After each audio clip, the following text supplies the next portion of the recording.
Salam dostlar, gowmy adaylarımız. Bu videonu okman soňuna çelli görün, sebäbi bu yalanı her biriňiz bilmeňiz gerek. Özüňiz bilýäňiz, biz Türkmenistandaky tekemiz ofisimizi käbir sebäplere görä yapdyk. Bu videomuzda o sebäpleri görleşmek isleýän. Tekemizanyň Türkmenistan filialynyň menejeri Ahmet Jumayev, adım şeklindäki jandar, dekabr aýynda biziň arkamızdan ofisten daşar adamlar alda pul alýanlar sebäpli biz işleşmemizi besetdik.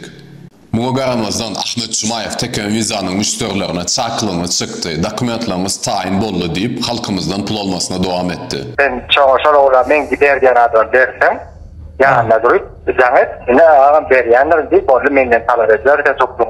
Ve müşterilerimize jaňatyp internet ulgamyndan yalan çaklyklara ýasadyp, olara uğradyp şunun dowamında puluňyz geçmeseňiz gidip bilmeýäňiz diýip gorkusyp başlady. Çaklygym çykdy, indi çaklym çykdym, siz näme Azerbaýjana uratdyňyz dogry, dämi? Ha. Düşündüm. Ve 50 ýakyn müşterilerimizin pulunu aldy. Biz muny gürleşip çözmek islämizde her sapar gelini Gülcemal Jumayewa aramyza girdi. Ondan sonra biz müşterilerimizden hökümetin jogapkar işgarlaryna arza berdik ve hal bu nöçeli üstünde işlek geliriz. Bu video bilen biz size näme diýmek isleýäs? Tekemizanyň adylanyp sizden pul almak isleýän adamlara inanmaň. Tekemizanyň nomerleri öz sahypamyzda görkeşimiz ýaly, diňe şol nomerlerden ulgama geçýäris. Başga nomerlerimiz ýok.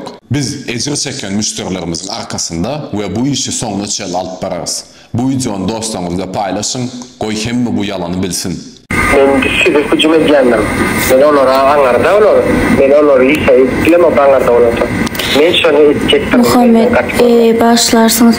Ahmet Bey giýjäňär ekedejaň edip şular ýaly diýäňiz biziň näme günämiz bar ortaýda.